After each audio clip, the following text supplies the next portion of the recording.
Yung guys, silo mga ka-GT Moto. Napunta diri. Nata diri karon sa may boundary sa Coastal Road sa Barangay 31D sa likod. Mo na siya ang rotonda. Are dool diri para makita ninyo.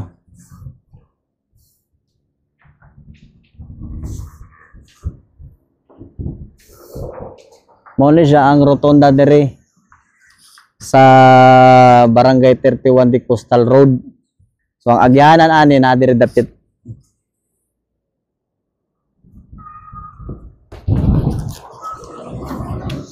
Mo na siyang agyanan diri sa Coastal Road sa 31D.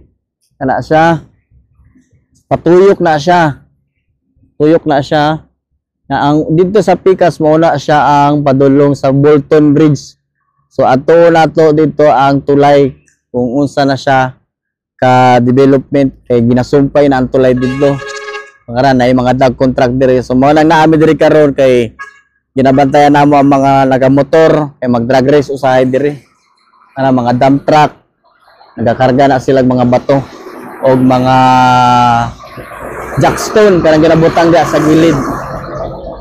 So ato ning adto sa unahan para makita ninyo unsa nakagwapo ang Pikas. Tara. Yung karon tuyo ko na to ning rotonda para makita ninyo ang rotonda.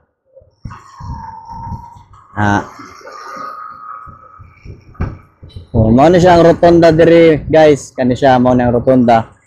So mao pud ni siya ang Barangay 31D.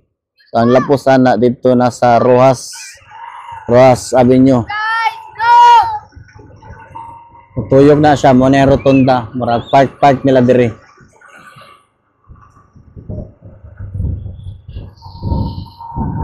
So kani siya mao ni siya ang padulong dito sa may Bolton Bridge. So diri dapit daghang kay tao, daghang kayo mga naga-jogging. So, dito sa Pikas wala kayo ginapasudlan.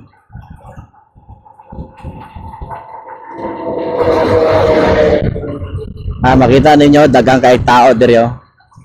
Ara oh.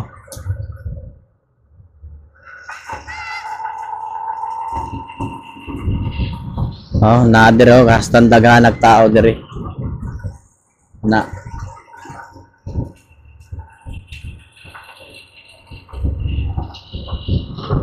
So, padulong ta karon dito sa tulay.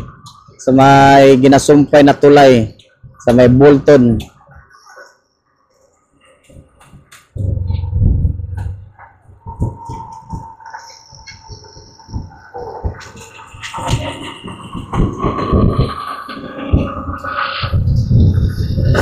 So, okay na kayo dire, gwapo na kayo dire na area ha.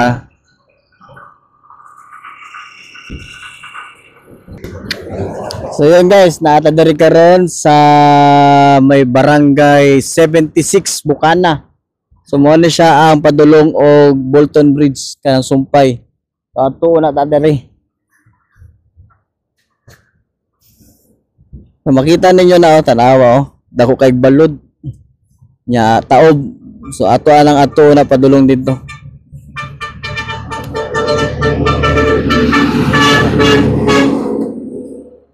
Nagwapo na kayong area diri oh, pati diri dapit oh. So, diri limpyo kayo kay gina-extractuhan naman go diri ang pagsulod sa mga tao. Pero kung mag-jogging okay ra. Pero daghang gyapon nagabantay diri ng mga tanod, mga TF. So abangan ninyo ang next vlog ko dito ta sa may